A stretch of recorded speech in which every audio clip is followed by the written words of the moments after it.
The storm began in Bran's mind the way winter rides the wall.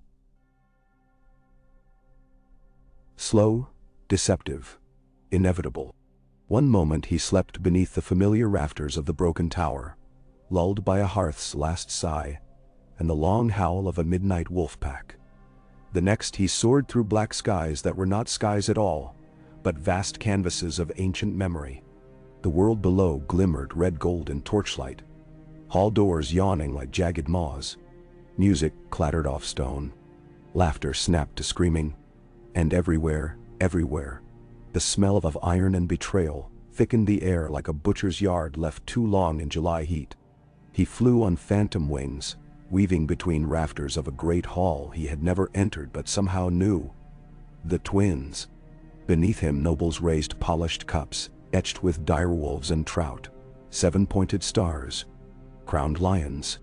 A wolf-pelted king, Robb, stood tall, smiling for the bride who shimmered in pale lace. Then strings parted like severed veins. Crossbow bolts sang at Tori. In an eye blink, the smile drowned in scarlet, as arrows stuck from his breast like black thorns. Lady Catelyn's scream carved the night in two. Steel flashed. A wolf's head tumbled to rushes already soaked. Stark banners burned with fray blue flames. Bran tried to cry out, but ravens stuffed his throat. He tasted cold feathers and copper, then plunged through the ceiling, spiraling into darkness, falling past rivers choked with corpses, whose eyes glowed red, wedding red. The river bled into a bitter wind, and suddenly he landed in the godswood of Winterfell among weirwood roots, whispering a single desperate name. Eddard. He woke gasping. Shadows of leaves danced on his chamber wall, painted silver by the rising moon.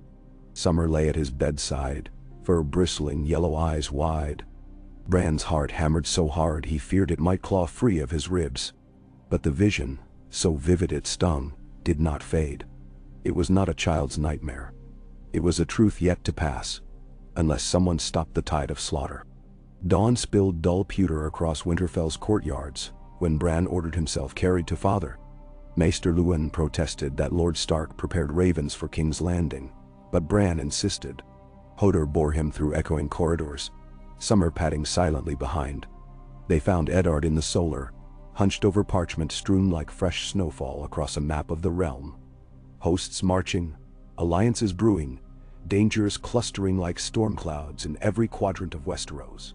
Ned looked up at the creak of the door. His graying beard was unkempt, mouth set in a line that might have been carved by grief and duty. "Bran, you should be abed." "I saw Robb die," Bran blurted, voice trembling. "I saw Mother scream, and Freys with crossbows, and the twins all red inside." Hodor shifted uncomfortably. Even Summer whined. Ned's steady eyes flicked to Luwin, then back to his son. "Tell me." So Bran told, every trembling detail. The bridal garlands, the wine, the quarrels loosed at a signal, the slaughter of bannermen penned like sheep. As he spoke, he felt the dread rise in waves, but he dared not hide a single heartbeat of it. Ned listened without interruption, face carved from quiet stone. Only when Bran finished did his father close his eyes and let out a slow breath that might have carried half the weight of the North. Maester Luwin cleared his throat. "My lord, children's dreams." Ned raised a hand. "My own father saw things in dreams sometimes. My grandmother claimed the Starks speak with the old gods in sleep. I will not dismiss this." He turned to Bran. "You believe what you witnessed?" "Yes." Bran's voice cracked. "It hasn't happened yet. We can stop it." "How?" "Tell me what changes it."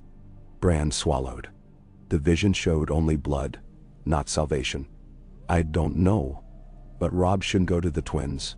And the Freys cannot be trusted." "And so?" Ned paced before the window, cloak whispering on rushes. Outside, ravens rose like loose thoughts, scattering southward. "Robb gathers men even now. Lord Tywin's forces mass at Harrenhal. I must ride to King's Landing in 2 days' time." He paused, weighing futures invisible to everyone save perhaps the gods. His mind was a quiet forge where pieces of the realm hammered into strategy. When he spoke again, his voice carried new iron. "Very well. Bran, you will tell Robb exactly what you saw when he arrives from Barrowton. And I will send a raven to River Run. Not the usual cipher. A Stark sigil only, sealed in wax and blood. It will warn my brother-in-law that Walder Frey schemes treachery. Menderand. But will they believe? Bran asked. They will believe me. Something cold and old glinted behind Ned's eyes. Because I will bind the North to a different crossing. One the Freys cannot control. 3 nights later, Robb Stark rode through Winterfell's gates. Cuirass dusty from the moors. Grey wind loping at his stirrup. He had grown broader of shoulder these past months, and wore command like a second skin. Yet in the great hall, beneath banners of direwolf white, Bran's account wrought a tension no sword could parry. Robb clenched his goblet until wine spilled. Catelyn, newly returned from River Run, pressed fingers to her lips. Even Theon Greyjoy, boasting loud of victories on practice fields, fell silent, sea-green eyes troubled. We need the twins, Robb argued, voice tight. It's the quickest march south, and Walder's levies double our strength. But if his levy is bait, Catelyn said. A trap disguised in marriage oaths? Mother speaks truth, Ned murmured from the dais. Walder Frey is a man of numbers. His pride is an abacus. He counts debts but forgets blood. If he sees more gold in a Lannister purse than in ours, the abacus tips. Robb stared into the flames.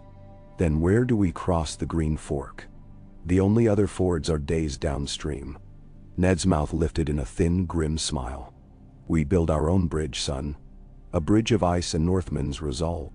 The plan birthed in secret councils beneath Winterfell's broken tower, where ravens could not eavesdrop and the wind carried words away. Lord Manderley dispatched lumber down the White Knife. The Umbers supplied chains.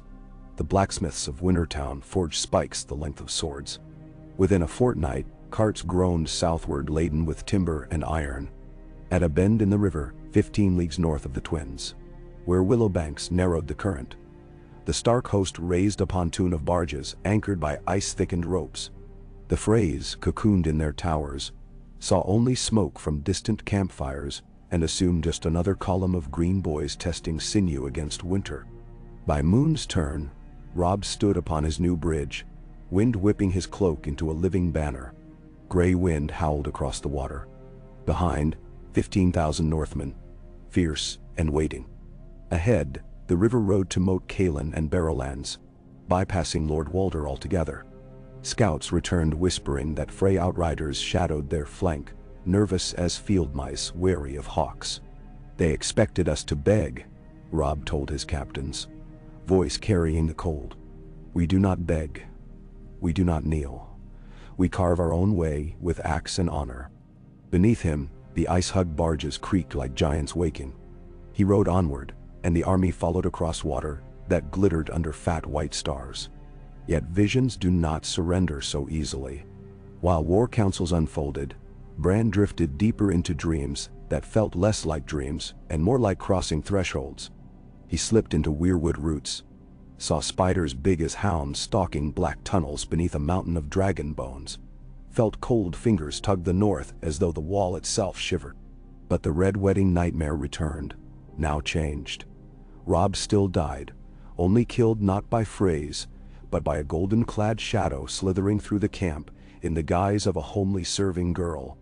He jolted awake in a wagon rattling toward Torrhen Square. Osha, the wildling woman, touched his shoulder. Another one on your green dreams, little lord. They're getting worse, Bran whispered. And different. Visions twist.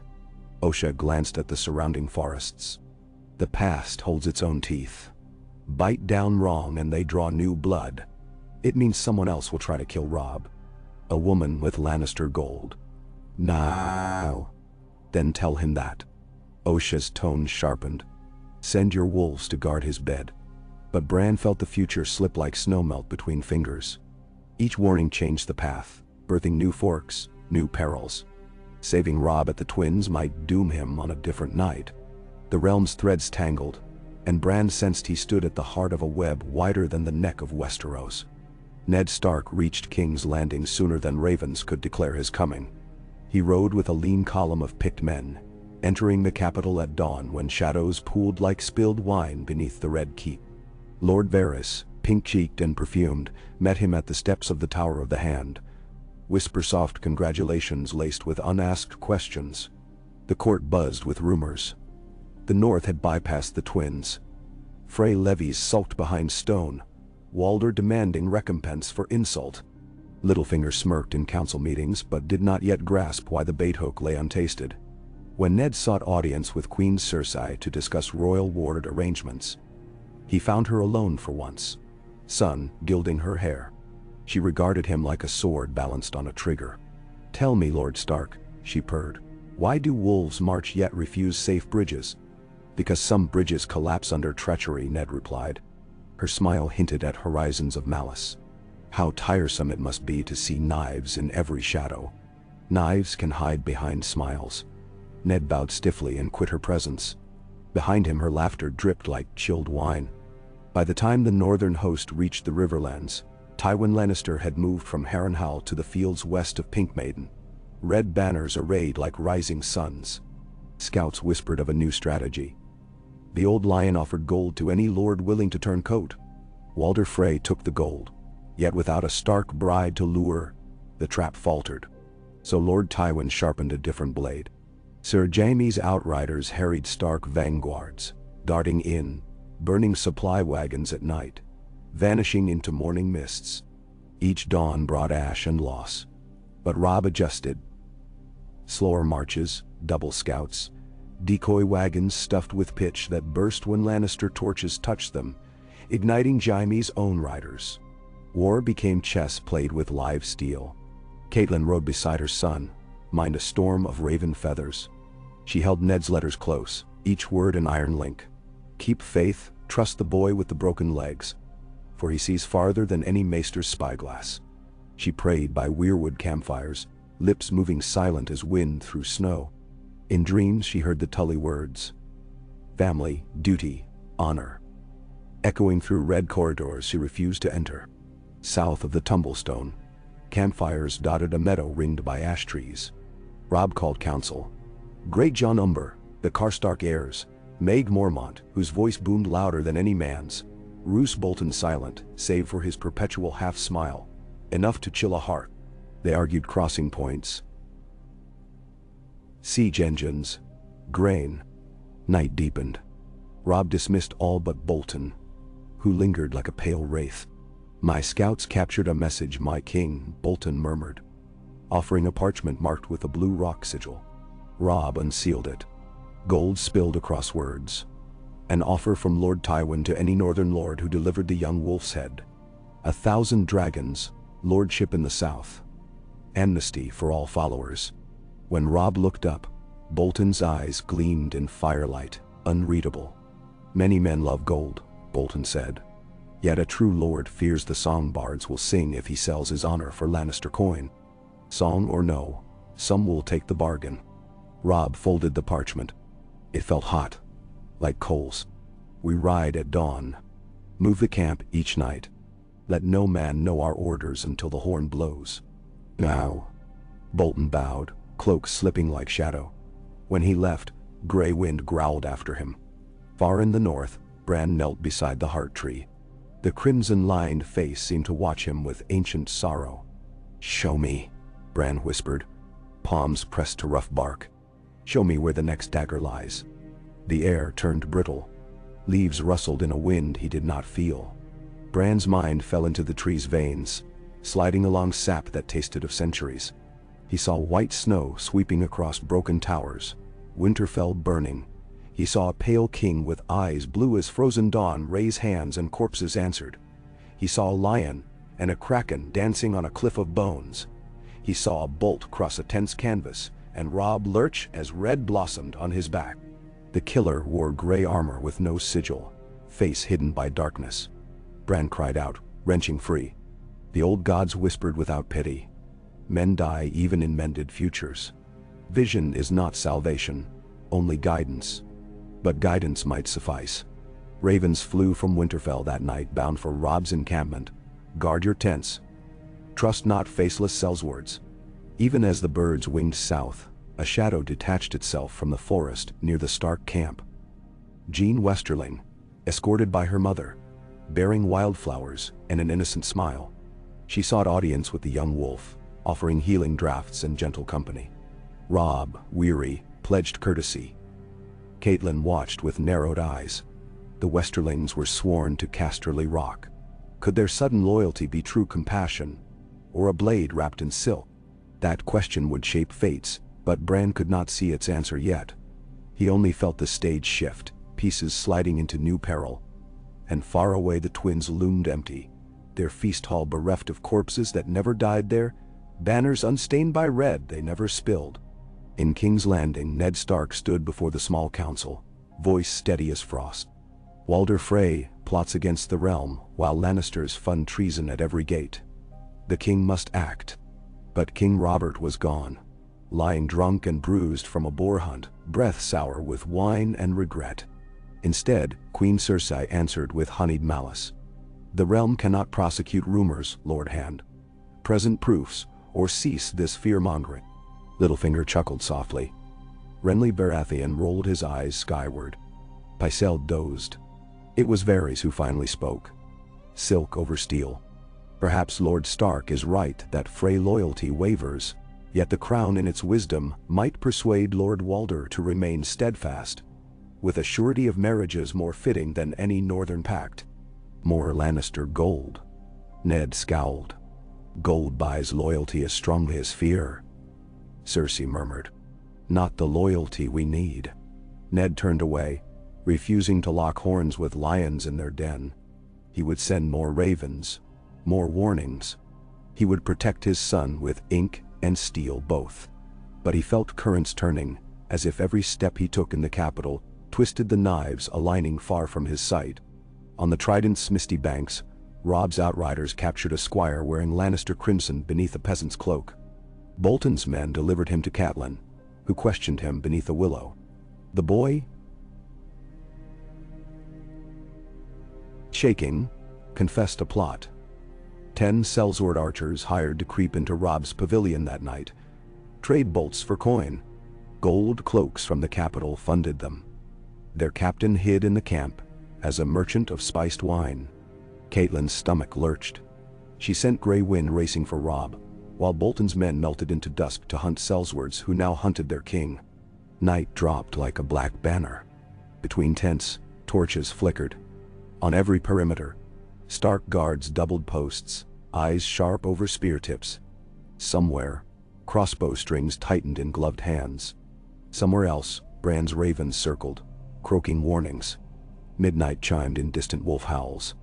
Then, silence. A single crossbow quarrel hissed toward Robb's tent and struck a pine shield hung outside, deflected by riveted iron. Alarms rang. Grey Wind burst from the darkness, jaws clamping on an unseen throat. Steel clashed. Shadows leapt. When dawn spilled gray light over the camp, 10 dead archers lay in bloody frost. Their captain, pinned under Great John's boot, babbled of Lannister promises. Robb survived unscathed, yet his eyes held a weight Bran could never measure.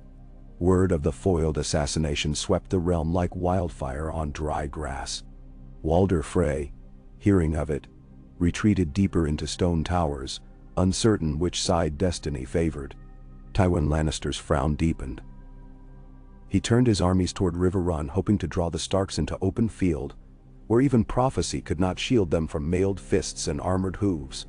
But Bran, still in Winterfell, still half child, half seer, felt each twist like ice splinters in bone. He saved his brother twice, yet in the weirwood's whispers came new dread. Each life preserved tipped balance elsewhere. Somewhere a river of fate swelled, seeking another bank to flood. He wondered whether the world itself demanded a blood price, no matter how cunning the rescue. Still, he resolved, better to fight the river than drown silent. For he saw one truth beneath all visions. Choices mattered. Even gods could not move mortals stripped of will. And so the board was set anew. Robb Stark, alive, marched along a bridge of his own making, banners snapping white and gray above hosts, who believed destiny now rode at their backs. Ned Stark waged war with parchment in the south, drawing lines of loyalty that could bind or break a kingdom. Tywin Lannister readjusted claws, preparing to strike on fields yet unnamed. Walder Frey fumed in lonely towers, thwarted ambush curdling in his veins. And Bran, cradle of storm dreams, stood between past and dawn, knowing each saved heartbeat carried echoing consequences still cloaked from mortal eyes. The Red Wedding had been averted, but not erased.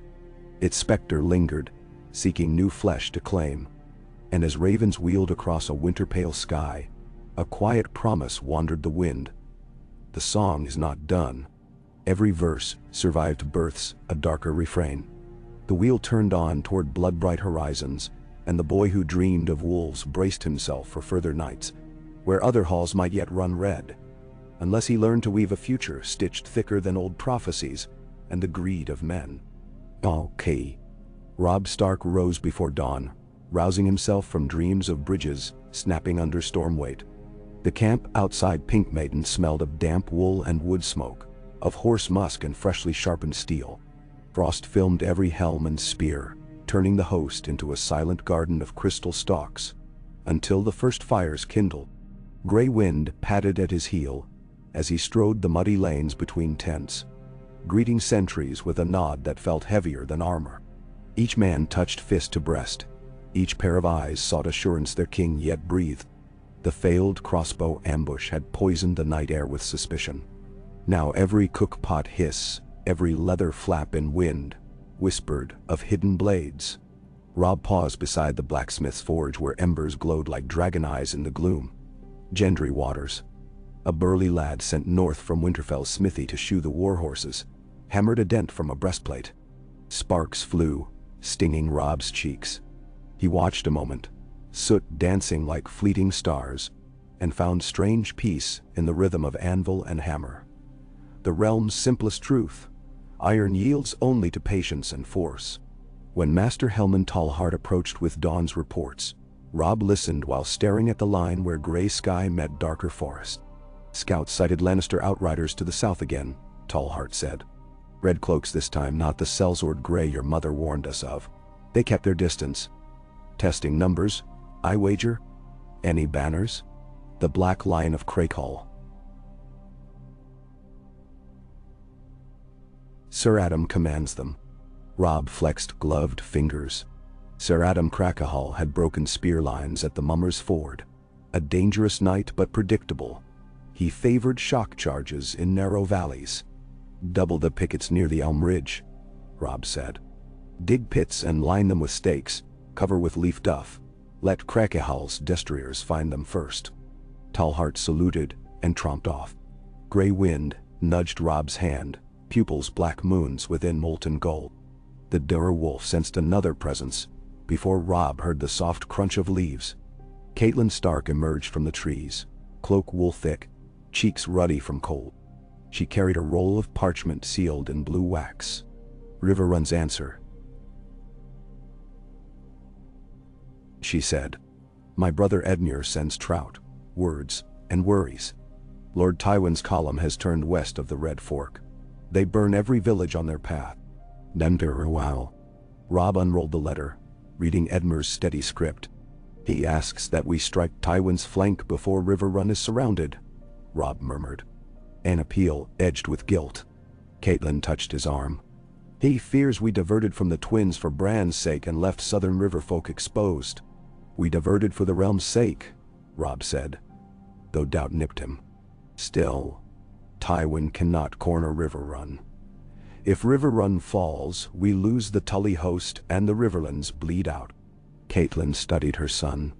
What do you intend? Robb answered, though the strategy coalesced only now, shaped by instinct and the memory of Ned's patient war councils. We march east as if to relieve Riverrun, but split the host at Maidenpool Ford.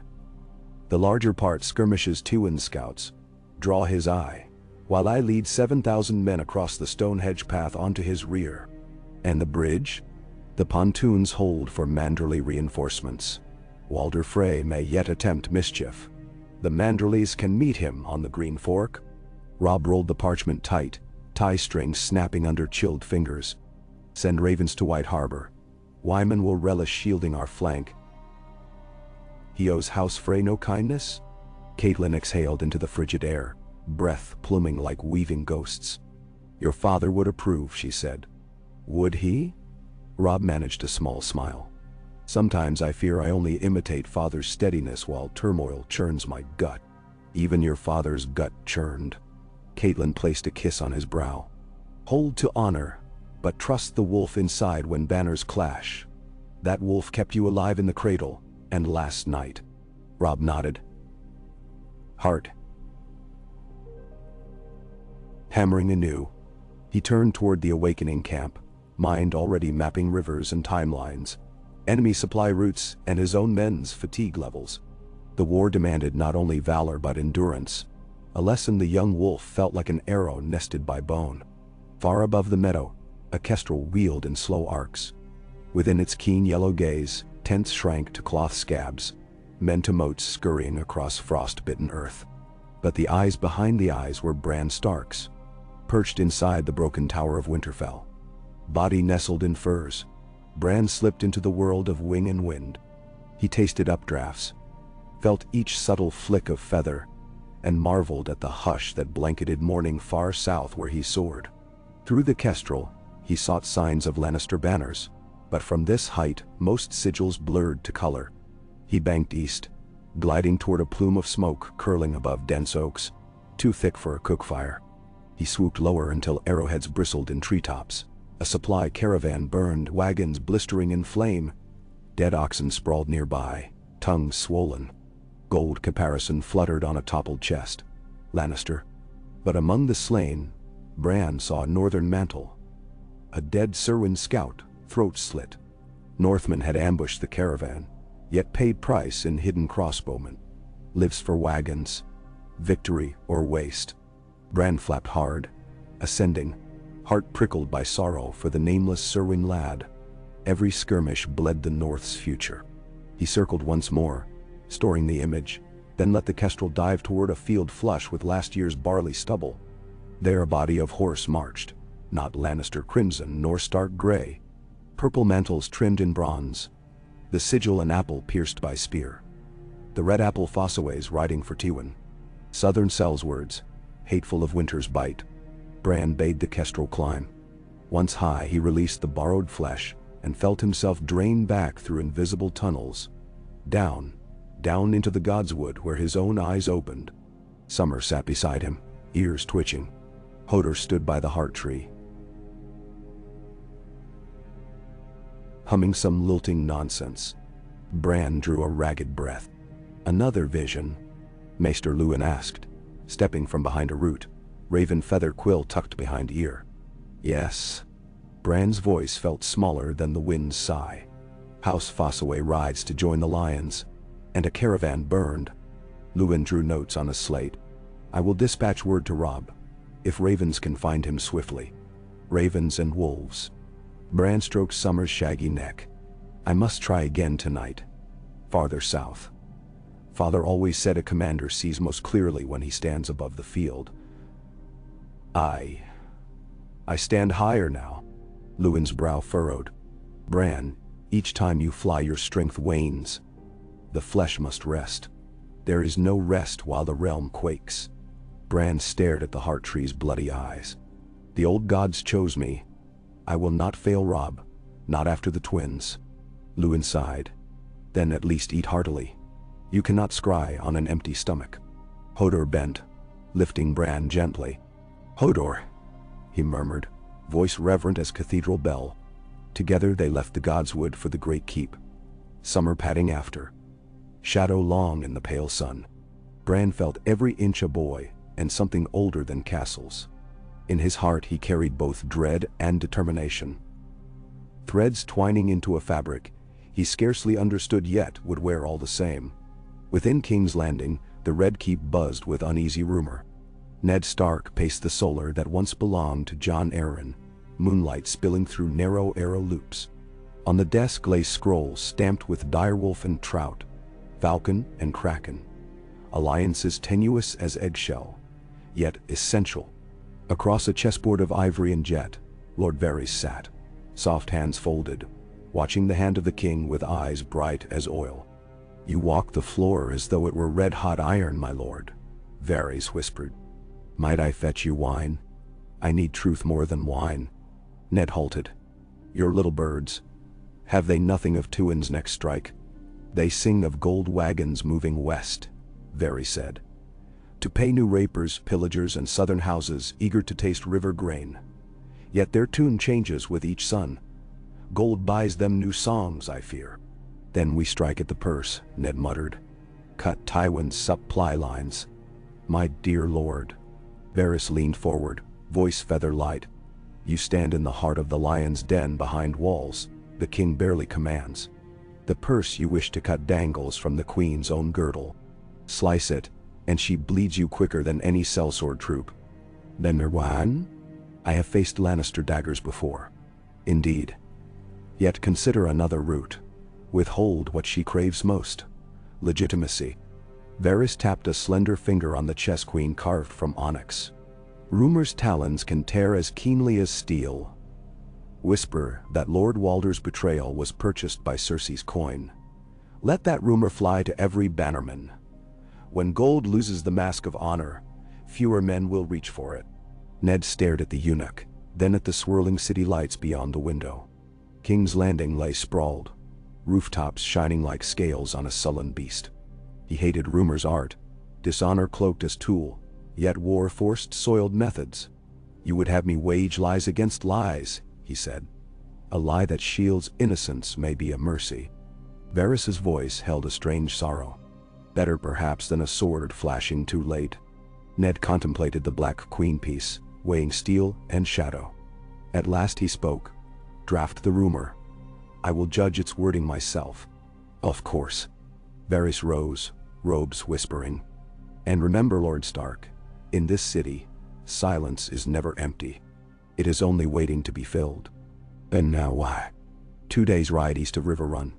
Tywin Lannister broke his fast beneath a silk pavilion of crimson and gold. Servants poured mulled wine. Banners snapped above a sea of tents so orderly, one might mistake them for harvested wheat sheaves. Kevan Lannister stood beside his brother, reading dispatches. Crakehal's outriders report stark pits along the Elm Ridge. They lost 4 horses in the dark. Tywin sliced a quail breast with precise deliberation. "Young wolf learns quickly. He also burns our wagons," Kevan continued. "Mace Tyrell delays at Bitterbridge. The grain is late." Tywin chewed slowly, face unreadable. "We shorten the front, pivot west, draw Stark into crossing the Red Fork again. There, my engineers prepared a surprise." Kevan frowned.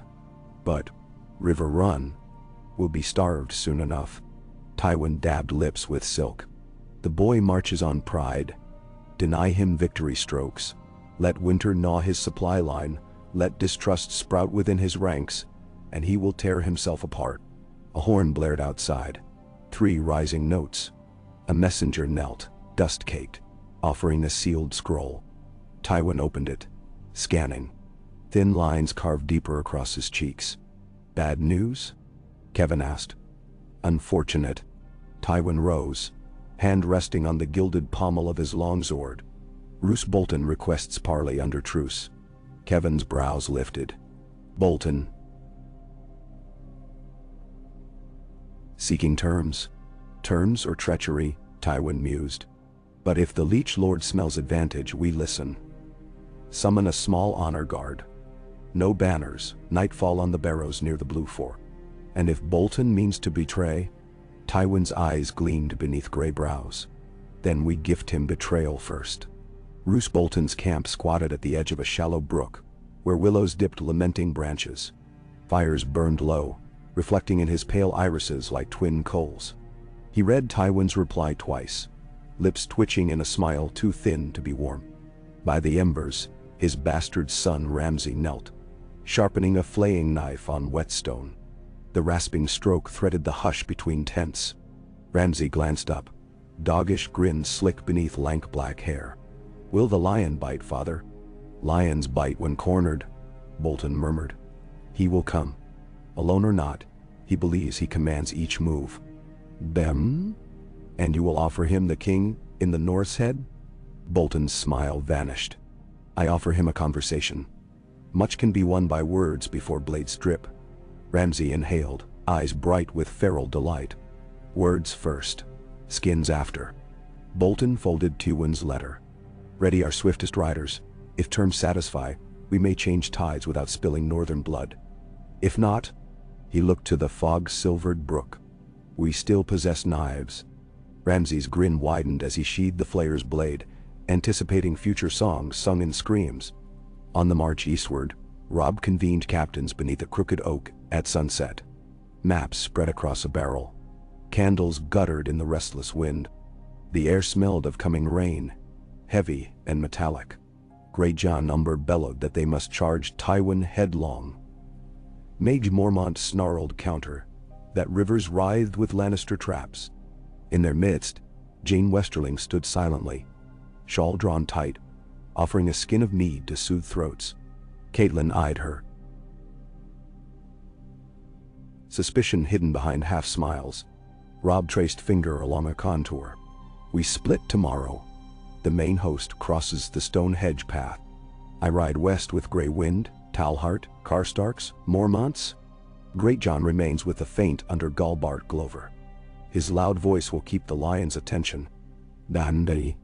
Greatjon thumped chest. Loud is easier than pretty. Leave pretty to Lannister dolls. A rumble of laughter broke tension. Robb's eyes softened. Tonight we feast modestly. Salt pork and barley. Yet raise cups to each banner fallen. Then rest. We ride before dawn. As captains departed, Catelyn approached Jane. A kind gesture, offering mead, she said softly. Yet war camps are no place for Westerling ladies. I am no lady tonight, Jane replied, a tremor in voice. I am a girl afraid for those who march toward steel claws. My mother's tonics can mend fever. My hands can bind wounds. She met Catelyn's gaze squarely. If that be not welcome, I will leave. Catelyn studied her, earnest brown eyes, calloused fingers. You may stay, but keep vigil beside the maester's pavilion. The night carries shadows sharper than daggers. Jane dipped head gratefully and withdrew. Catelyn watched her vanish into gloom, still unsure whether faith or folly guided the young woman's steps into a camp haunted by assassination rumors. When she turned, she found Robb regarding her with gentle reproach. You doubt her intentions. I doubt every sudden kindness in cruel seasons, Catelyn said. But I trust you to weigh hearts wisely. Robb exhaled, weary smile ghosting his lips. Wisely, or desperately. Sometimes. She whispered. They are the same. Deep in Winterfell's crypts, Bran guided torchlight past great stone kings. Dust danced in the glow like tiny lost souls. Mira Reed walked beside him, spear half tapping stone. Jojen followed, green eyes half-lidded, as though seeing scenes behind the veil. Father always said Starks remember, Bran murmured. Here lies their memory. He paused before Lyanna's statue. Petals of blue winter roses, now brittle husks, lay at her stone feet. She died for honor, Bran said, but songs turned her to romance. He stroked carved rock, cold as moonlight. The world warps truth. Mira touched his shoulder. But truth endures here, inside bone and root. Jojen stepped forward. You feel another dream stirring. Yes. Bran's throat tightened. A dream where crypts split and the dead rise wearing crowns of frost.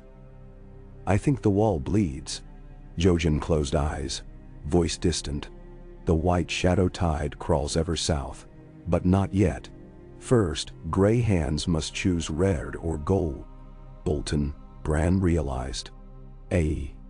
Jojen's arm spasmed with sudden chill. Flayed men or chained wolves. Bran's mind flew to Robb's camp. I must warn him, again. Warn, but do not command, Jojen cautioned. Visions guide, They cannot chain free will. Bran swallowed dread, nodding. He knelt, placing the torch in a bracket at Lyanna's side, letting flame lick upward. The crypt silence pressed close. He thought of his father alone among vipers, of Robb striding into lion claws, of Arya lost somewhere on war-torn roads, of Sansa caged in Red Keep illusions. He thought of the wall and its secret sentinel, of the night beyond. Old kings, Bran whispered to the statues. Lend me strength. I am just a boy, but I will carry your name higher than winter's wind. Meow. He turned and began the ascent with the reeds, the torch casting long flickers ahead, each step a vow etched on cold stone. Night draped Tywin's war pavilion in velvet darkness as he rode to the barrows near the Blue Fork. Only a half-dozen riders flanked him, banners furled. They found Bolton waiting by a mound grass-crowned like a silent judge. The river hissed over stones behind, silver ribbons under star gleam. Mist coiled between them, blurring edges. Bolton dismounted with measured grace, eyes two chips of dawnless sky. Lord Tywin. Tywin inclined his head. Lord Bolton. No heralds. No scribes. Only men who held fates of thousands within calloused palms. Your son hunts my rear, Tywin began, tone cordial as scabbard steel. Yet you sue for peace. A curious predator tests multiple trails, Bolton answered.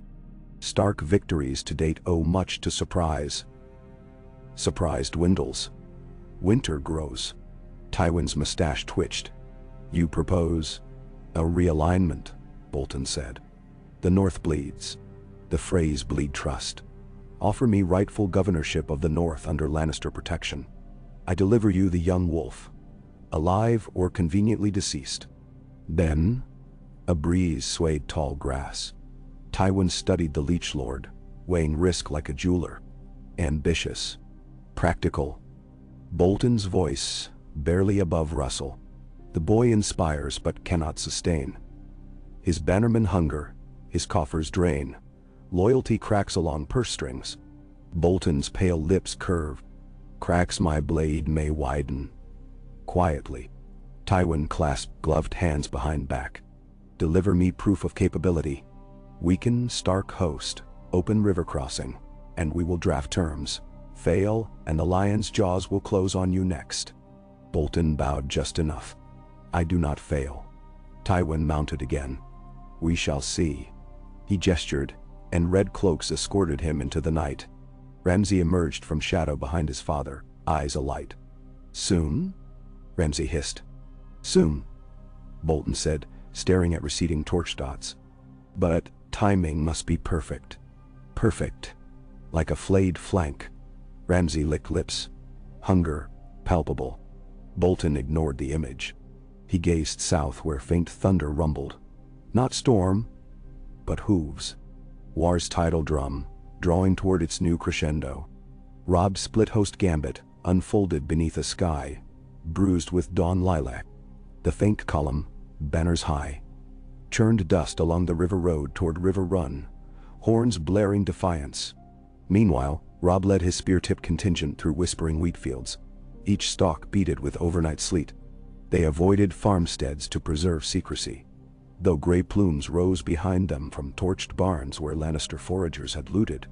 At midday they reached a ridge overlooking the Blue Fork. Robb signaled halt.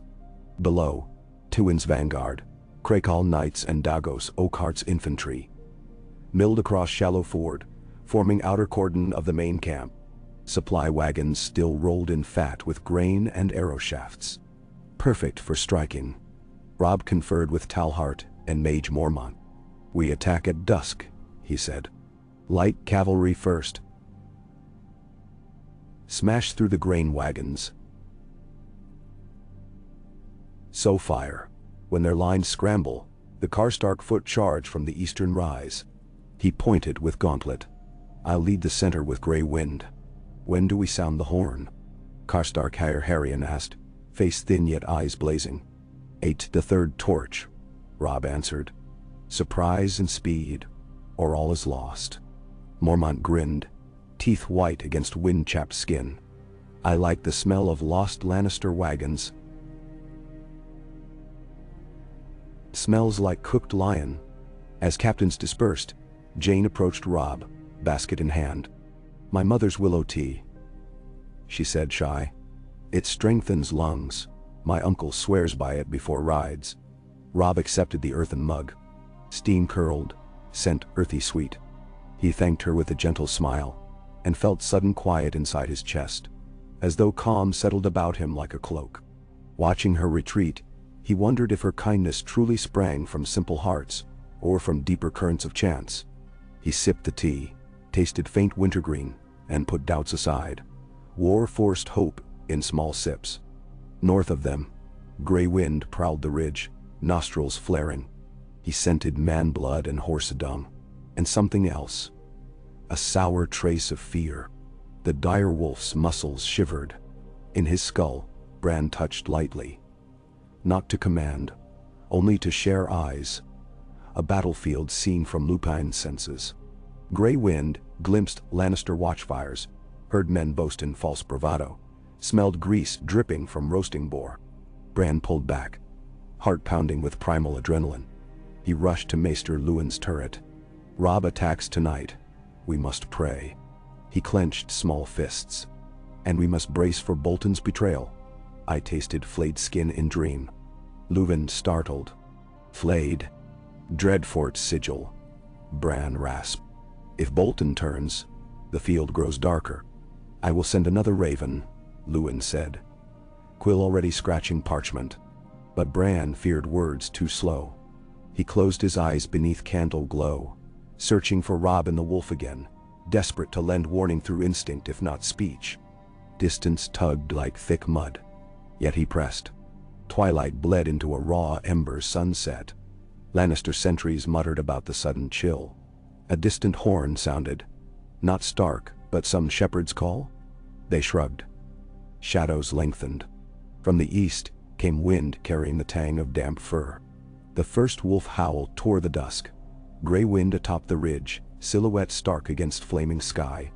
Lannister spymaster.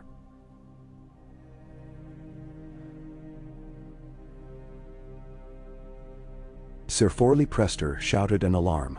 Archers fumbling for bowstring saw only the great wolf before a tide of mounted spearmen burst from wheat, pennants snapping. Robb led the vanguard like lightning down a dark rod. Gray wind darted ahead, hamstringing horses, dragging knights from saddles. Torches dropped, grain bales ignited, fire lit canvas. Wagons toppled, spilling barrels that shattered under trampling hooves. Lannisters scrambled to form ranks, but confusion churned them into knots. On the eastern rise, Harry and Karstark's infantry surged, shields gleaming. Their war cry echoed along the riverbank. Oakhart's men tried to pivot, yet found Stark longbowmen raining arrows from behind hedges. Panic spread. Robb's spear tip drove deep, reaching the central powder wagon stores. He slashed the ropes. Barrels rolled into flames, bursting in thunder that shook leaf from bough. Orange glare lit Robb's face like forge fire. He pressed on, sword iron collar cleaving, until Tywin's black and crimson reserve banners appeared across the ford. Heavy infantry with pikes lowered. Robb reined in. Talhart, flanks. Talhart cavalry swung wide to encircle. Battle churned into a brutal swirl. Each heartbeat throbbed with clang of steel.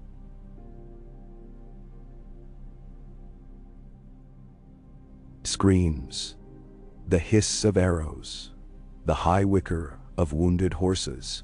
Through gray wind's eyes Bran tasted blood and smoke, yet also sensed a shadow deeper than night creeping along the periphery.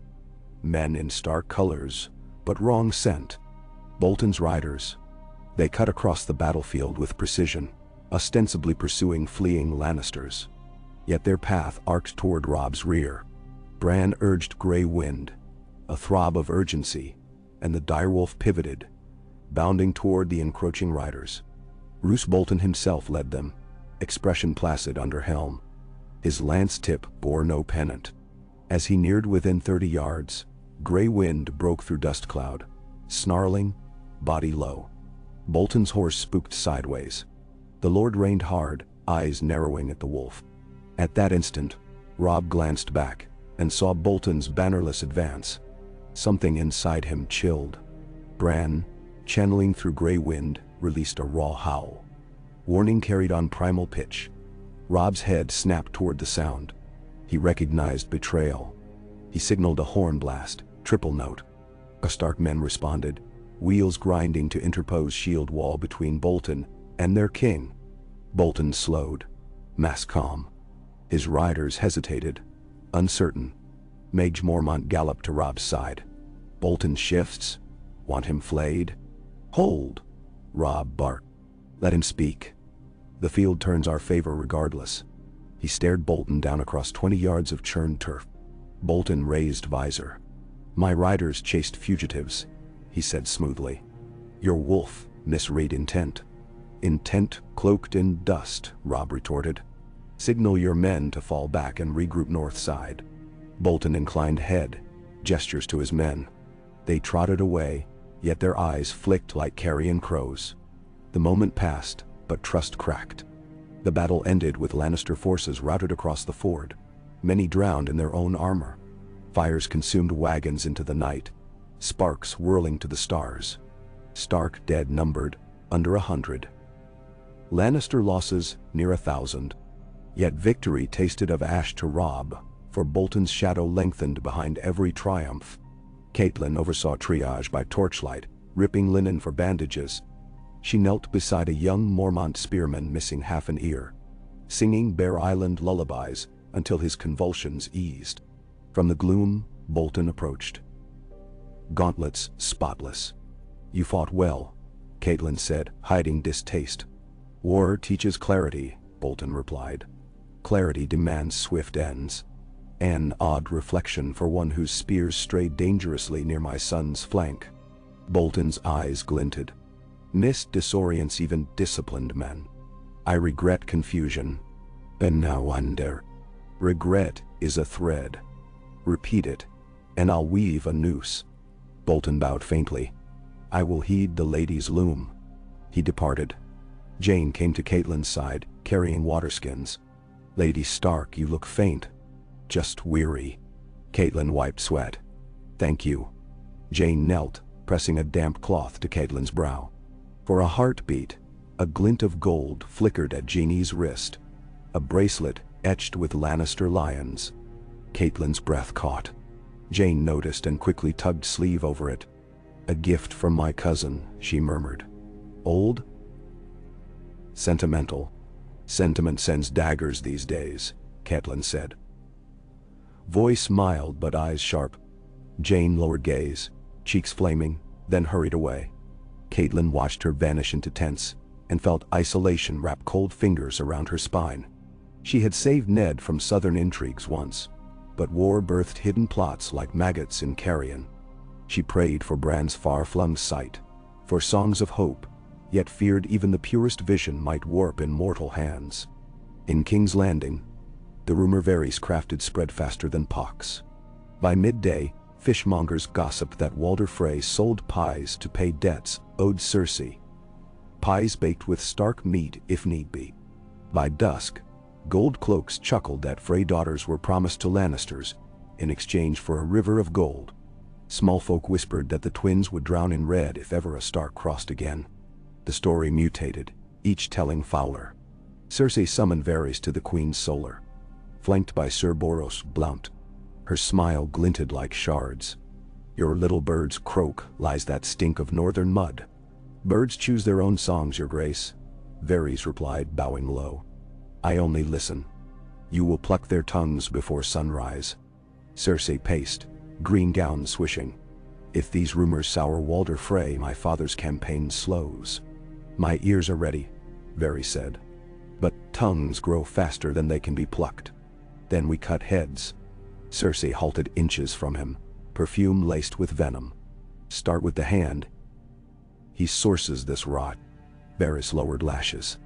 Removing Lord Starkhalt's realm's balance. Balance is the lion's privilege. Cersei's voice cracked like whip. Tell Petter to prepare charges of treason. We shall see how Stark rumor weathers the black cells. When Varys withdrew, sweat beaded his brow despite cool corridors. He pondered the edge he navigated, between honor and survival, steel and secrets, and wondered which would bleed first beneath the Queen's claws. Ned Stark stood on a balcony overlooking the Blackwater rush, wind tugging his cloak. He watched gulls wheel, their cries lost beneath distant hammering of shipwrights. Beside him, Renly Baratheon leaned against carved stone. "The small council plots your fall," Renly said bluntly. "Cersei whispers treason. Stannis sulks at Dragonstone counting laws, and Robert drinks himself into stupor." "I suspected as much," Ned replied. "Cersei fears I hold proof of bastardy." "Do you?" Renly's brown eyes flashed. Ned hesitated. "Proof enough for righteous men. Then show the realm." Renly clenched fist. "Strip Joffrey's claim, crown me. The kingdom needs a Baratheon of steady hand. Steady ambition, perhaps." Ned frowned. "I will not abet another rush for power until truth stands unassailable." Renly exhaled through nose. "Truth rarely triumphs unaided.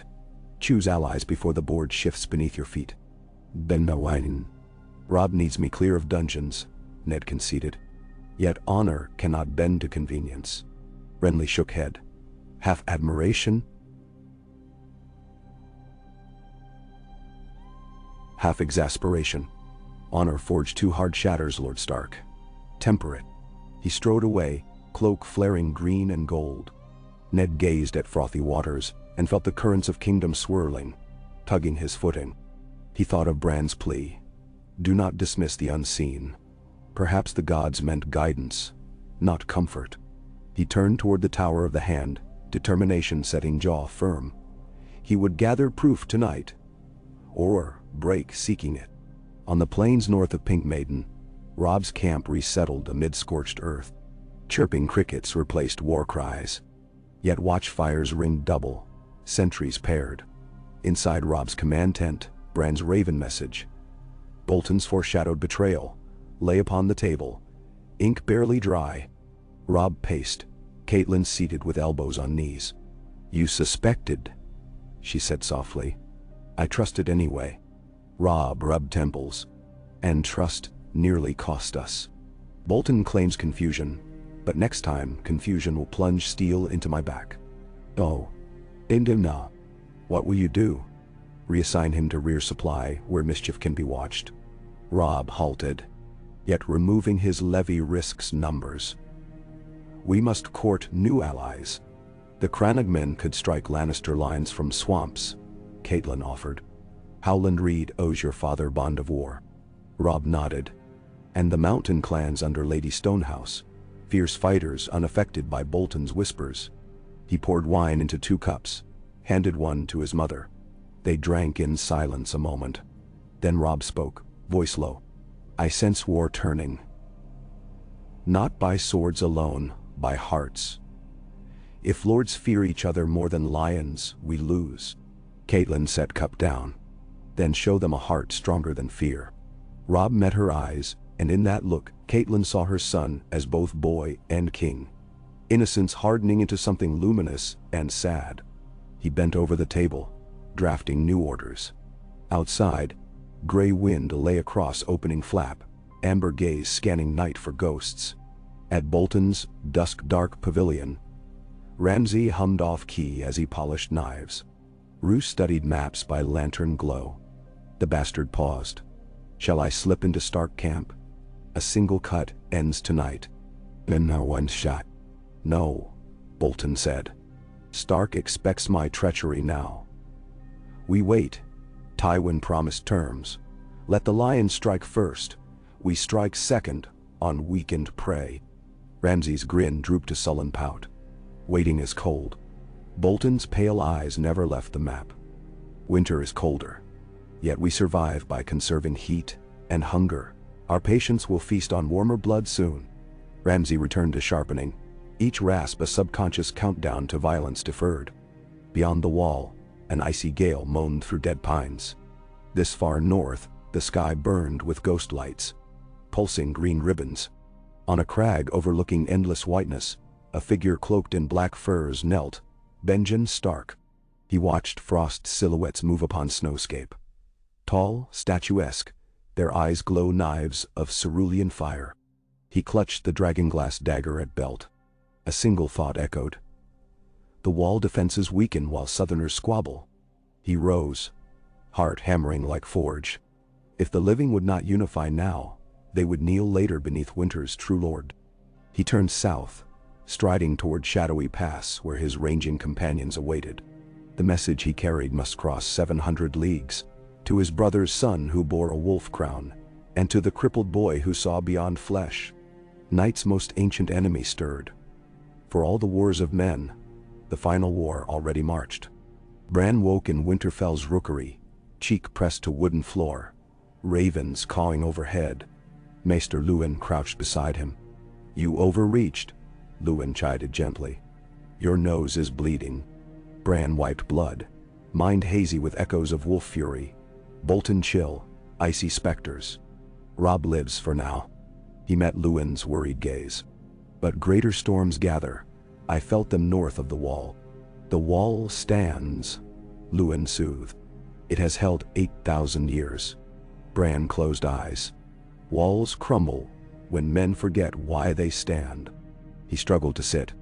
Hodor lifted him. Summer nuzzled his hand. Bran drew strength from the wolf's warmth. He whispered, "Send word to Castle Black. Tell them Benjen's silence breaks. The dead move." Luwin swallowed but nodded. "I will write at once." Bran gazed at Winterfell's dawn through caged rookery windows, fire gold light spilling across battlements. He knew the wheel of fate still turned, monstrous and merciless. Yet he also knew they had bent a spoke. Saved Robb. For a time, each glimpse ahead was both burden and gift. He would bear it until story's end. Weeks flowed like river, melting ice. Small victories gathered beneath Stark banners. Raiding parties cut Lannister forage lines. Westerosi riverfolk rallied to wolf sigils. River Run held. But Tywin recalibrated, massing at Ashmark, forging alliances with Hightower and Lefford. War became a serpent, devouring its tail.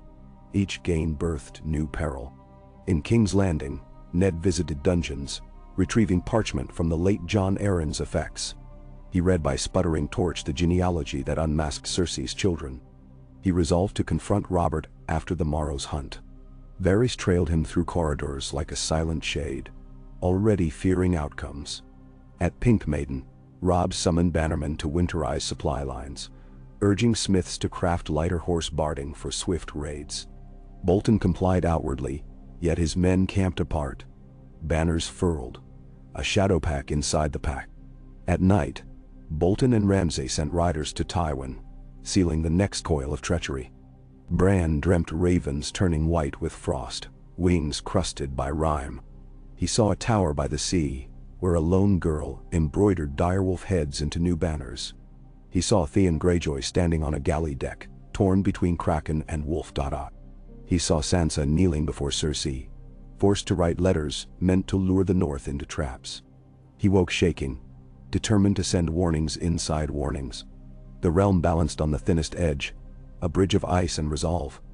Just as winter's first true storm rolled down from Skagos, its winds howling like legions unseen. But in the heart of that storm, some fires still burned. The steadfast honor of a northern king, the watchful eyes of a crippled prophet, the quiet courage of a mother who would not let her family drown. And so the tale pressed on like marching drums, echoing through snow-hushed valleys.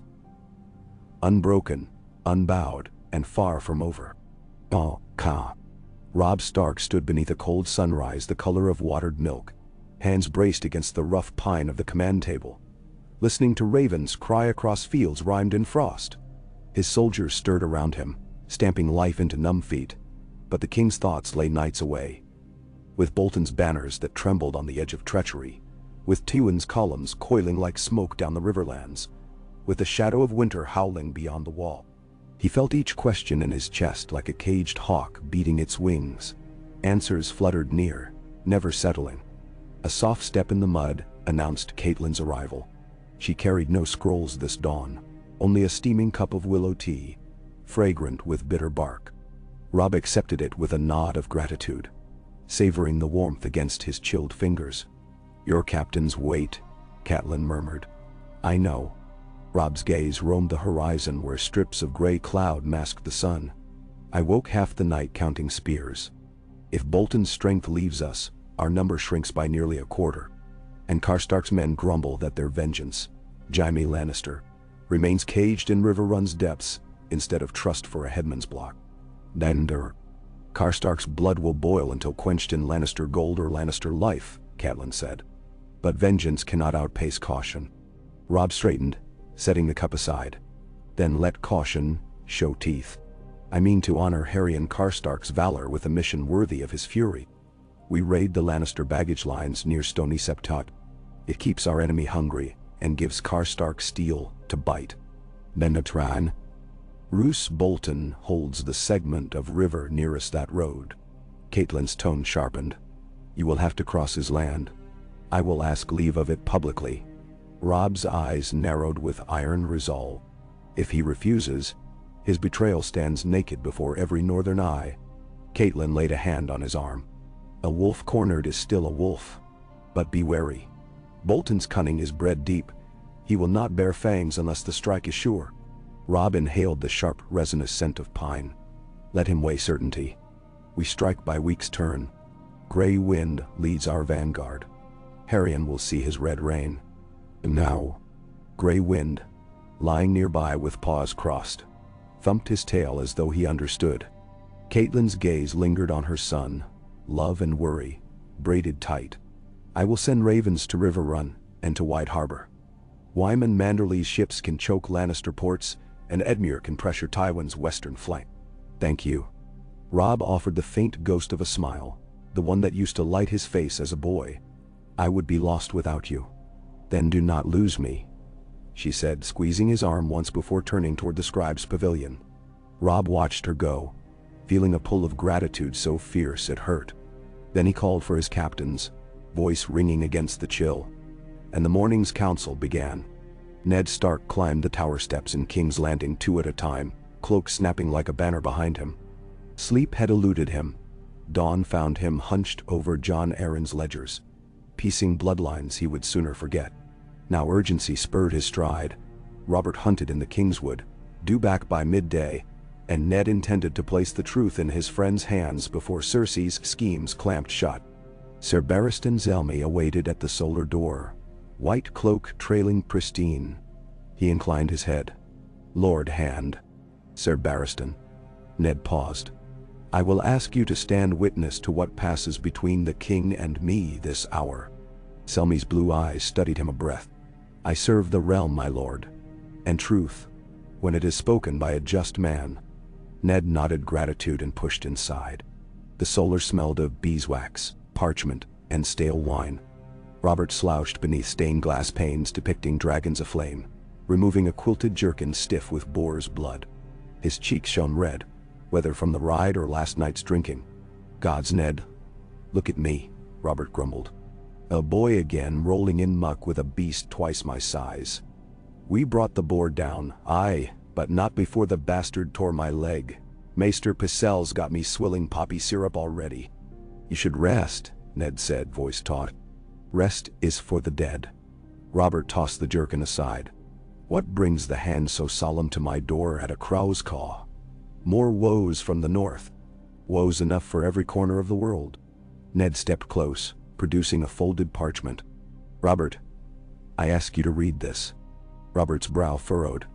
He broke the seal, scanned the lines, family trees, dates of birth, the color of Baratheon hair, and eyes spanning centuries. The king's mouth tightened to a thin line. "What game is this?" "The game of lineage," Ned replied. "Open your eyes. Your putative children bear none of your seed. Their hair, their eyes, they are Lannister through and through. Jaime Lannister's bastards, not yours." Robert's face strained pale. He crushed the parchment in a ham fist.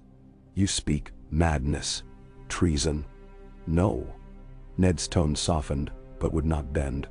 "I speak what Jon Arryn died seeking. Joffrey Myrcella Tommen. They are illegitimate. By law, the crown passes to your brother Stannis. Silence roared between them. Robert's hand trembled as he braced on the table. Cersei, he breathed, anger boiling. Then pain flashed across his brow, wound throbbing. God's damn me.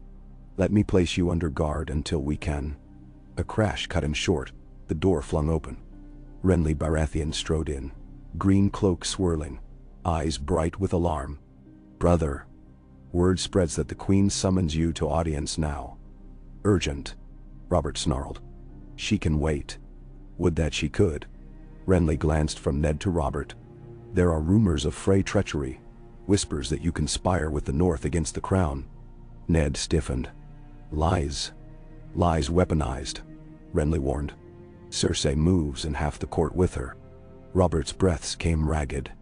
Fetch my armor, he growled to a page. But Ned set a steady hand on Robert's wrist. Armor will not shield you from poisonous tongues. Name right and wrong now before she twists the tale to her advantage. The king's eyes flickered. For a heartbeat Ned saw the Robert of the Trident. Fearless, decisive. Then the window shattered inward. An arrow thudded into the table between them, quivering. Barristan Selmy leapt.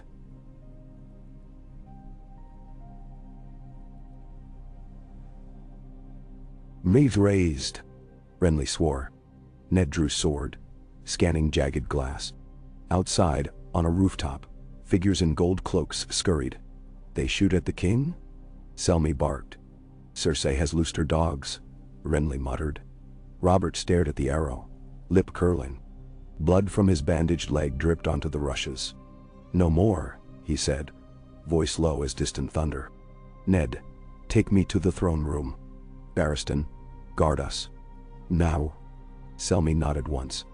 Renly leaned close to Ned as they guided Robert past servants cowering behind pillars. Persuade him quickly, he hissed, or the Iron Throne will drown in Lannister gold before dusk. On the narrow road to Stony Sept, the Karstark raiding party rode under cloaks, mottled with leaf shadows, 30 horsemen armed with long axes and silent purpose. Haryon Karstark led them, jaw clenched, cold fire in pale eyes. Gray wind ran ahead, ghost-gray shape slipping between boles. Atop a hillock, the ruined sept appeared. Spire broken like a snapped arrow. Beyond, Lannister wagons rattled west. Flanked by Fossaway cavalry. Banners fluttered, red apple pierced by spear. Haryon signaled halt. Scouts slipped into brush. Minutes lengthened, distant wheels creaked. When the scouts returned, their whispers tasted of ripe victory. 20 wagons packed with oats, armor, and casks of arbor red.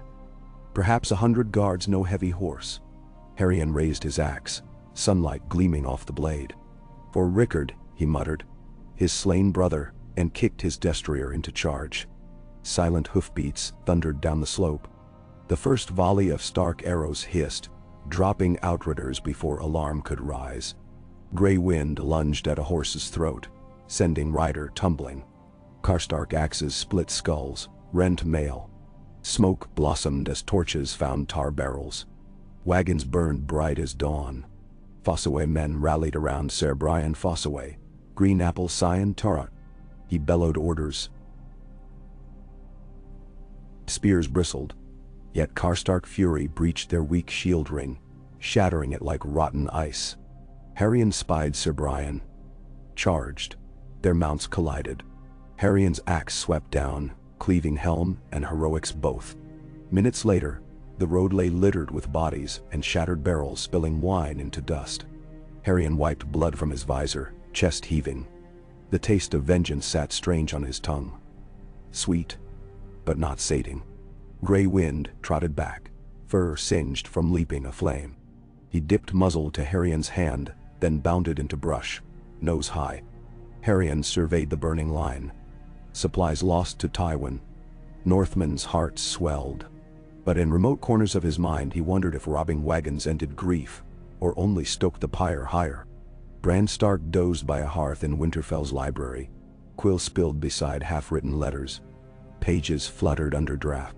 He drifted downward into dream roots once more. A frozen forest unrolled beneath him, pines weighted by crystal, a sky swirling with pale fires.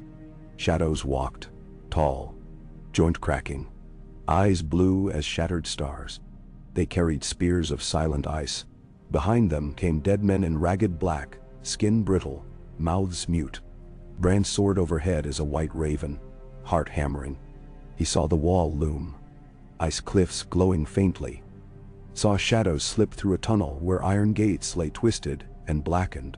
Flames flickered, snuffed. The Night's Watchmen fell without cries, throats ripped by cold steel. When Bran tried to scream alarm, sound froze in his beak. He beat wings harder. Circling. South of the wall he spied torches at Mole's town. Small folk fleeing into Wildwood. Then vision lurched. He fell fast. He jolted awake in the library. Summer growling at distant thunder. Maester Luwin hurried in, cheeks flushed. Raven from Castle Black, he panted. Benjen Stark's ranging has not returned. Lord Commander fears the worst. Bran's stomach hollowed. He recalled the dream's tunnel, the broken gate. Tell them to seal every postern, double the fire sentries, he whispered. I have already advised caution, Luwin said, brow furrowed. But Bran, the Watch, cannot conjure men it lacks. Bran clenched fists. Then the realm must send men. Robb, father. Anyone. He swallowed. Right again. Make them hear. Luwin touched Bran's shoulder. I will. Yet concern etched deep lines around his eyes, hinting doubt that ravens outran winter. Roose Bolton stood in the drizzle outside Tywin's new command tent at Ashmark, cloak gleaming like wet slate. An attendant ushered him within. The old lion waited alone. Seated before a map of Westeros, painted onto oiled cloth. Bolton bowed. Lord Tywin. Tywin's gaze flicked up. You have news. The young wolf split his host east to raid your wagons. Bolton spoke calmly. Karstark's party succeeded. Their return route passes within 5 leagues of our field tomorrow. Tywin leaned back, hands steepled. You propose to intercept? I can waylay them at the Weeping Water Ford. Slay Karstark, perhaps capture the direwolf. Bolton's lips barely moved. A blow to northern morale. Tywin's eyes narrowed like coals. Do so. Return with Stark heads and I will confer titles when we hold River Run. Bolton inclined head. And should Robb pursue vengeance? Lead him into your Dreadfort grasp, Tywin murmured. Wolves bleed best beneath their own moon. Bolton's thin smile ghosted. Ace, you command. Nightfall drenched Robb's main encampment in shadow and smoke. Banners drooped in still air. Wounded men moaned. The king paced outside the healer's tent, while Jean Westerling ministered to gashes along his arm. Earned from splintered spear haft. Her touch was gentle. Her eyes flicked shyly. Hold still, she chided, knotting a linen bandage. You'll tear it if you fidget. I've known worse, Robb said, sudden grin lighting features. Jane's cheeks warmed. Worse doesn't excuse recklessness. I was not reckless, Robb protested. Only fast. The dead call it the same. He laughed softly, then sobered. Thank you, Jane, for tending the men. They respect you. Then? I'm only doing what I may. He studied her, noticing freckles across her nose. The realm could use more hearts like yours. A shy silence bloomed. Then horns blared on the perimeter. 2 sharp notes. Robb's smile vanished. He strode out. Gray wind bounding. A scout galloped in. Mud splattered. Breath fogging. Bolton's men moved south, the scout reported. 500 heavy horse, full gallop. They said they chase Karstark, but fly no banners. Robb's jaw clenched. Rouse the war council. Bolton tests us. The scout wheeled away. Robb turned to Grey Wind, stroking rough fur. Guide us now, he murmured. The dire wolf nuzzled his palm, then darted off. Robb marched to his pavilion, helm of dark steel already in hand, heart thrumming with foreboding drums. At Weeping Water Ford, Gray mist coiled above shallow rapids. Karstark riders advanced warily, saddlebags bulging with spoils. Harrion's breath plumed in pre-dawn gloom. A horn sounded from the tree line. Bolton's note, low as a burial hymn. Hoofbeats thundered. From the pines emerged Bolton riders, flayed man's sigil absent, harness black, lances lowered. Harrion's eyes widened. "Hold!" he cried, raising axe. But the charge crashed into them like an avalanche. Horses screamed. Spears pierced hauberks. Karstark men fell amid wine-stained mud.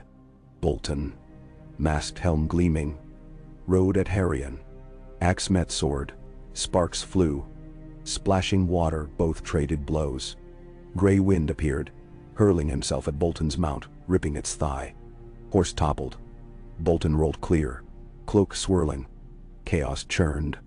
Gray wind lunged again, but Bolton slashed a dagger, grazing the direwolf's flank. The wolf recoiled, blood dark in dim light. Harrion shouted in fury, hammering Bolton's guard. Yet Bolton parried, counterstroke slicing Harrion's thigh deep. Karstark sagged, fell to one knee. Bolton's sword arced for the killing blow, but a trumpeting horn echoed across the ford. Robb Stark's reinforcement, banners streaming over ridge.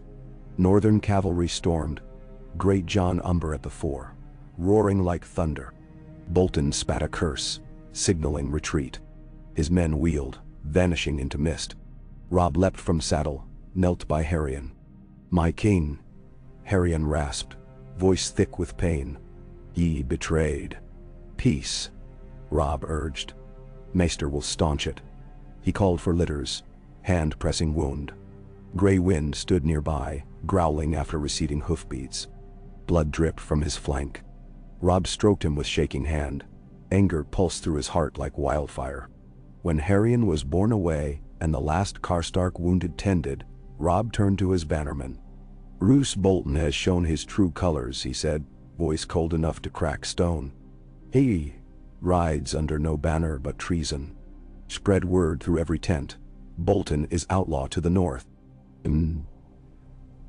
The proclamation thundered across campfires that night, whispered fierce from mouth to ear. And though half his strength had withered, Robb felt a strange clarity. He would wage war with clean wolves, not leeches masquerading as allies. In King's Landing, the Iron Throne chamber bristled with tension thick as cobwebs. Cersei sat just below the throne, gold hair a halo against crimson gown. Ser Jaime flanked her, released from captivity under hush of night, white cloak newly donned. Arrayed behind were gold cloaks, spears glinting. Robert limped in, Barristan and Ned at his sides, knights of both Kingsguard loyalties forming uneasy line. Murmurs skittered through noble onlookers. Cersei rose. Sweet smile venom fleck. "My lord husband returns from his hunt, injured I hear. We feared you fallen." Robert's face twisted. Spare false concern. He planted weight on his good leg, voice booming. "You stand accused of adultery, high treason, and attempted murder of your king." Gasps rippled. Cersei's smile did not falter. "Accusations require proof." Ned strode forward, presenting Aaron's scroll in both hands. "The king bears proof. Your children share the blood of your twin, not your king." "The king?" Cersei echoed softly. "We have no king, only a drunken brute led by a northern traitor." Jaime's hand slid to his sword hilt. Gold cloaks shifted.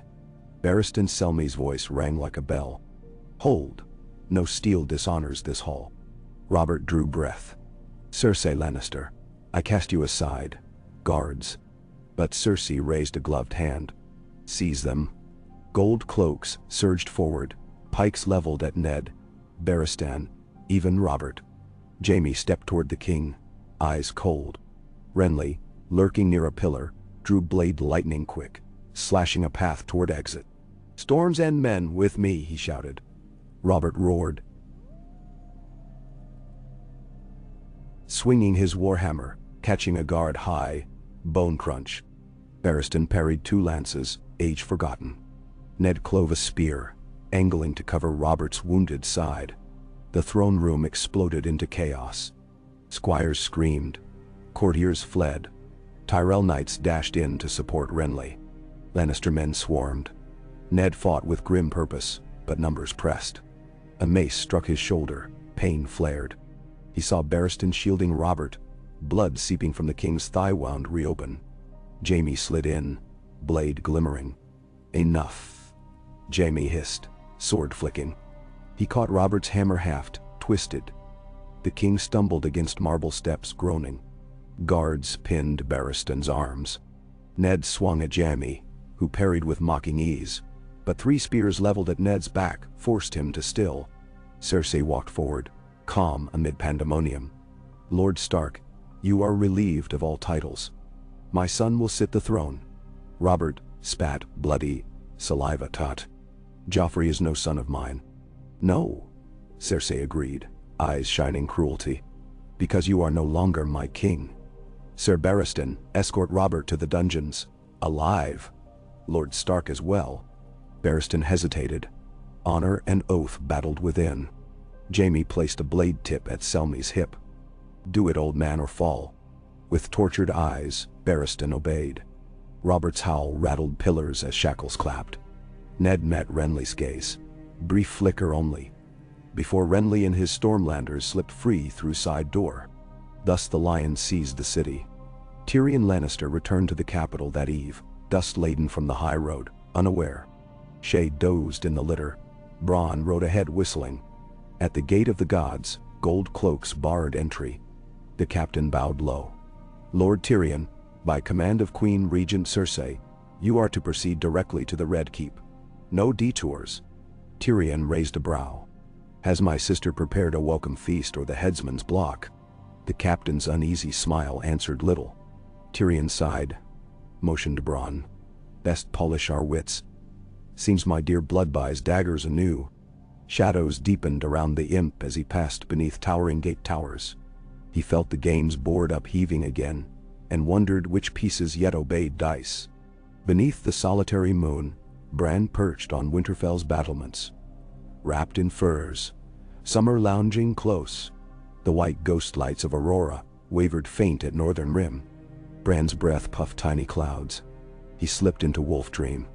Vision sped south, skimming treetops toward Robb. He found his brother pacing a dim pavilion, candlelight flicking across worried brow.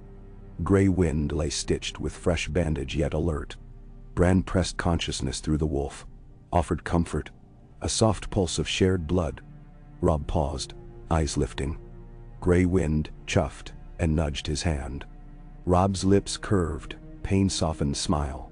He whispered, "Thank you, little brother," though none but the wolf and the night heard. Then Bran withdrew, returning to his boy's body. Tears pricked. He wiped them, blinking stars into clarity. He felt distant towers cracking. King's Landing swallowed by lion's roar. Karstark grief deepens. Bolton skulks. The dead advance. But he also felt threads of defiance. Robb's resolve. Catelyn's love. Jon Snow's honor, far at the wall. Arya's quicksilver will on hiding roads. Sansa's living heart inside red cage. The weave still lived. And he, Bran Stark, would guard its loom.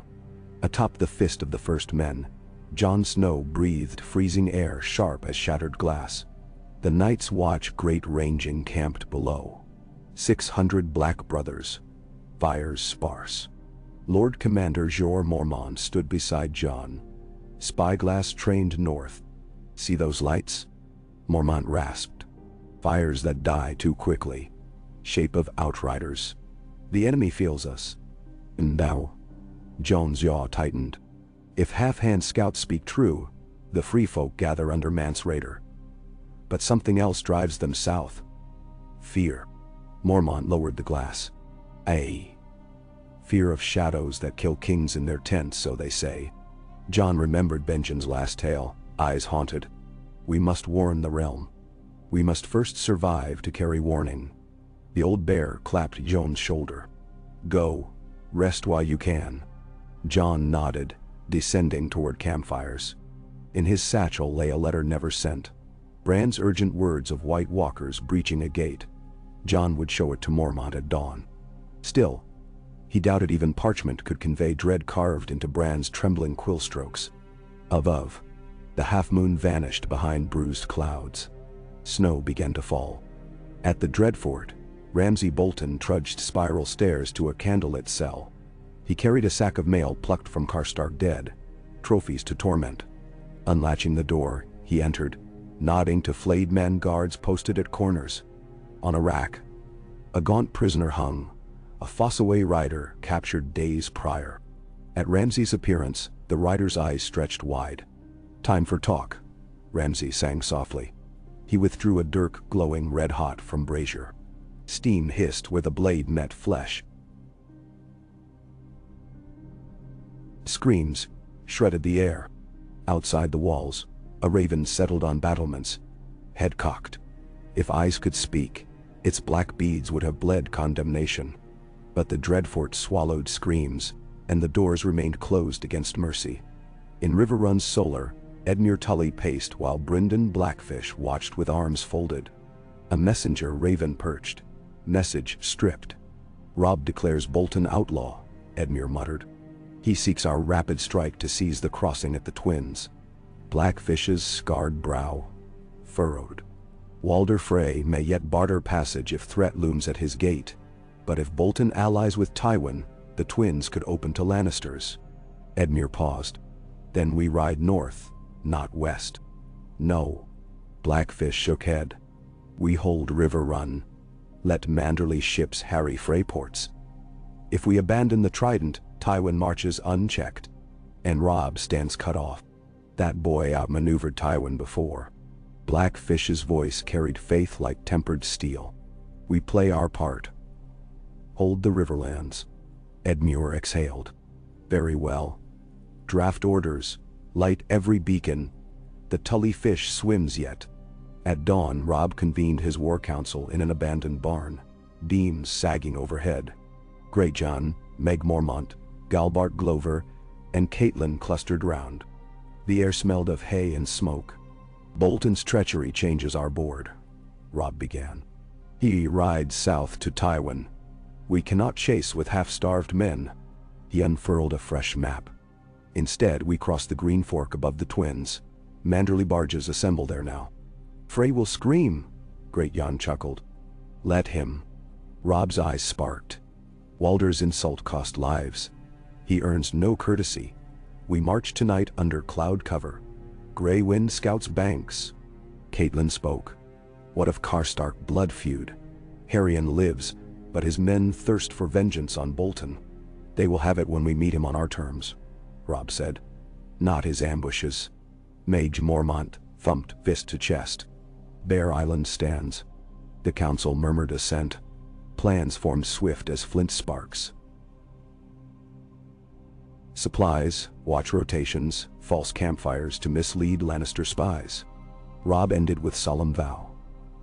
"We will root treason, secure the north, and make winter quake at our howl." Those words carried on frosty breath, igniting a fiercer flame in each heart. Renly Baratheon reached Storm's End by hard ride.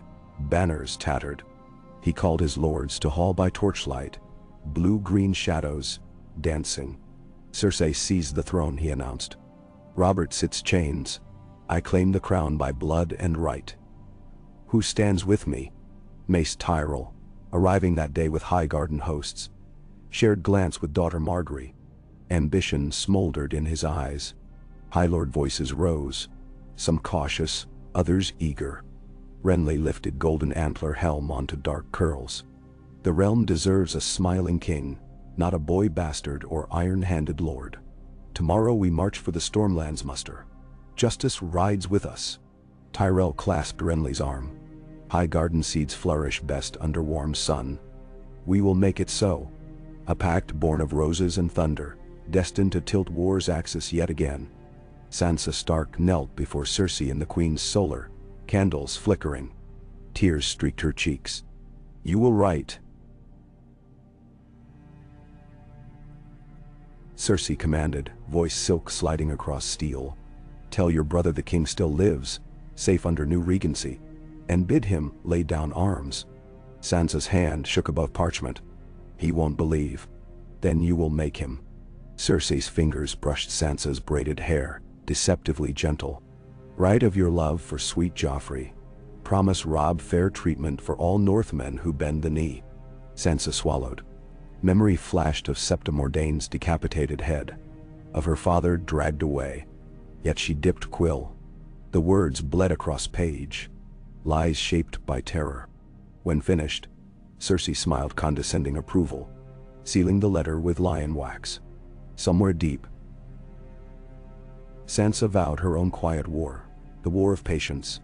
Arya Stark crouched in the ruins of an old sept outside Harrenhal, dagger clenched. Gendry and Hot Pie slept by dying fire. Above, bats flickered like black confetti. She had overheard Lannister guards earlier talk of Ned Stark's arrest, of King usurped. Fury coiled inside her chest, bright hot. She sliced the dagger tip into a plank, carving names. Joffrey, Cersei, Ilan Payne, Meryn Trant. She pressed the blade tip until a bead of blood surfaced on her thumb. Valar Morghulis, the words whispered. Memory of Jaqen H'ghar's strange tongue. All men must die. Not yet, she promised the dark. But soon. Tyrion entered the Tower of the Hand, newly assigned to him by edict of Cersei. She greeted him with a smile too wide. "Brother, father rides to court soon. Until then, you are acting hand." Tyrion's eyes narrowed suspicion. "A curious gift. Not a gift. A burden. See that you keep the city calm." She patted his cheek. "And remember, loyalty runs both ways." As she swept out, Tyrion exhaled. "A lion always leaves claws hidden," he muttered, pouring wine. Shay leaned against doorframe. "Is it safe here?" "Safe? Dear girl, safety left this city on a fast horse." Tyrion sipped. "But Power's board resets, and I may yet tip a piece." He glanced to parchment stacks, reports of food stores, city watch rosters, wildfire caches. If his sister thought to bind him, she'd miscounted. The dwarf set to work, calculating, scheming. Benjen Stark reached Craster's keep under thinning northern lights. Wolves howled beyond stockade. Craster greeted him scowling. "White shadows." Craster spat. "I've seen none." "Then open your gates, or I'll open them," Benjen growled. Inside he found two deserters dead, blue eyes rimed with frost. Craster muttered curses, torch shaking. Benjen studied corpses, no wounds, flesh blackened with cold. He narrowed eyes. "They're moving," he said to himself. "Past the wall already." He must race south. Warn Mormont, Bran, everyone. Time melted like snow beneath dragonfire. Bran's next dream came not as wolf or raven, but river. He drifted along dark water under arching weirwood roots. Faces wove in bark. Ned's grim determination, Robb's fiery resolve, Jon's steadfast honor, Arya's fierce cunning, Sansa's wounded grace, Rickon's untempered wildness. They shimmered, fragments of one stark soul. Voices layered, distant. "Winter is coming. Hold the north. The pack survives." The river branched sevenfold, each current carrying one face. Bran reached to grasp, but slippery water parted. He realized then, he must become the bridge. He woke breathing hard, clarity burning. He summoned Luwin, dictated letters. One to Robb urging unity of North under Manderley and Reed. One to Night's Watch with all Hade's seen. One to King's Landing addressed to whoever might still honor truth. When the ravens took flight, Bran sat by the heart tree, leaning into its red-veined trunk. He would weave these currents, bind them, or drown trying. Robb's army broke camp under a black moon. Torches hooded, they marched north toward the improvised pontoon crossing above the Twins. The green fork shimmered like snake scales under starlight. Manderley barges waited, decks laden with barrels of salted cod for winter march.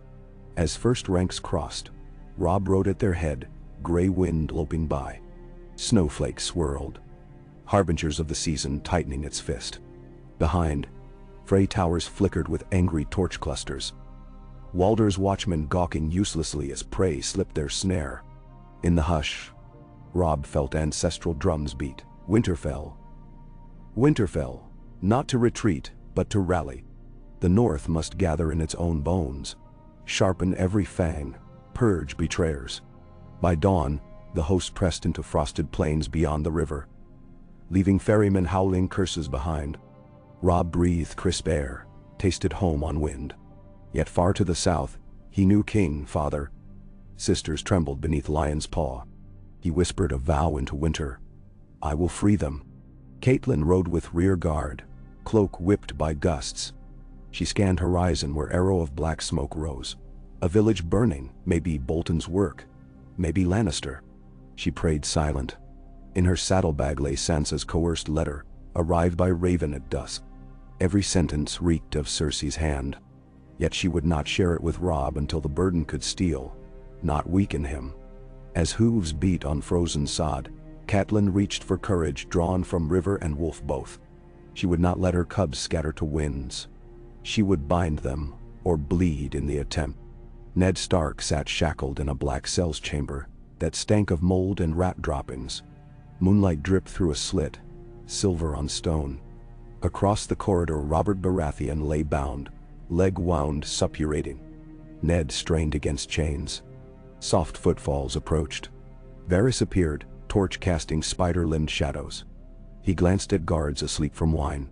Keys jingled faintly. My lord, Varys whispered, unlocking Ned's manacles. No time. There is a ship on the Blackwater. Renly sets sail at dawn for Storm's End with the king's bastard Gendry hidden among smiths. You and Robert must flee tonight. Ned rubbed raw wrists. Why help us now? The realm seeds wildfire beneath its floorboards. Varys murmured. A sane king, a just hand. These might smother sparks. He crossed to Robert, freeing him. The king groaned. Quiet, your grace, Varys urged. Stand if you can. Robert braced on Ned's shoulder. Pain twisted his features, but determination flared. Keys returned to Varys' silk sleeve. He led them through warren passages, past drunk gaolers. At a sally port, Dawn's first pale breath sighed. Go, Varys said, and pray the narrow sea carries secrets swift. Ned clasped the eunuch's hand. You risk much. I have risked more for less. A thin smile. Hurry. Cloaked in rags, Ned and Robert slipped into alley shadows, heading toward the river where a single lantern bobbed at wharf's end. Jaime Lannister discovered the escape minutes later. Cells empty, chains discarded. His curse shattered calm. He bolted upward toward Cersei's chambers, golden armor clanking. My love, he panted, bursting in. The king and Stark are gone. Cersei's composure cracked, eyes wide. Then she hissed. Send riders, close every gate. I want their heads. Jaime turned on heel. But within he wondered. Once, he'd slain a king to save a city. Now he hunted his queen's enemies. Were they truly foes, or men who could right a realm? The doubt bit cold. Yet he strode on. Sword drawn. Lannister duty drowned introspection in a tide of necessity. On the Blackwater, Ned rode. Muscles burning while Robert gasped at stern. Mist cloaked them. Ahead, a fisher's vessel bobbed, Renly's agent. A hoarse call, answered by lantern flash. They clambered aboard. Sailors hushed, casting off lines. Sails unfurled, catching early breeze. Ned slumped beside Robert. The king clasped his forearm. You're a stubborn friend, he grated. So are you? Ned replied, managing weary smile. They watched the city recede. Red keep walls fading like dying embers. Freedom fragile as spider silk, yet hope stirred. North, Robert said. We sail for Storm's End first, then Winterfell. I will muster bannermen who yet honor true blood. His eyes hardened. Cersei will pay. Ned said nothing. He felt wind in hair. Smelled salt, but he also felt weight of sons and daughters scattered, war lines drawn deeper. Journey would be perilous. Yet he believed again that right might triumph, if guided by hearts unbroken. In a cavern beneath Dragonstone, Melisandre of Asshai stood before Stannis Baratheon, flames dancing in her red eyes. The usurper's line falters. She intoned, "The Lion's Queen clutches a false crown. Shadows gather. You, Lord of Light, are Azor Ahai reborn. Claim the realm." "Bem?" Stannis' jaw clenched. "My brother yet lives. Brother or no, the night is long." Melisandre drew a blade, glimmering black. "Cast off blood ties or the world drowns in darkness." Stannis stared into fire, saw shapes writhing, wolves, lions, dragons, icy whites. He turned away, but the promise of destiny coiled around his soul, tightening. The wheel turned, creaking louder. Across continents, seeds sprouted, promise, betrayal, ambition. Dread. Snow thickened, rivers froze, campfires faltered, yet some burns flared brighter. Robb marched for home ground, forging new alliances under northern skies. Ned sailed from shadow, bearing king and truth. Bolton sharpened knives in gloom. Tyrion plotted within Golden Cage. Bran wove dreams across Weirwood Network. Jon Snow watched the horizon where dead things stirred. Winter's breath grew colder, and in its hush every oath would soon be tested. Steel against storm, honor against horror, love against the endless night.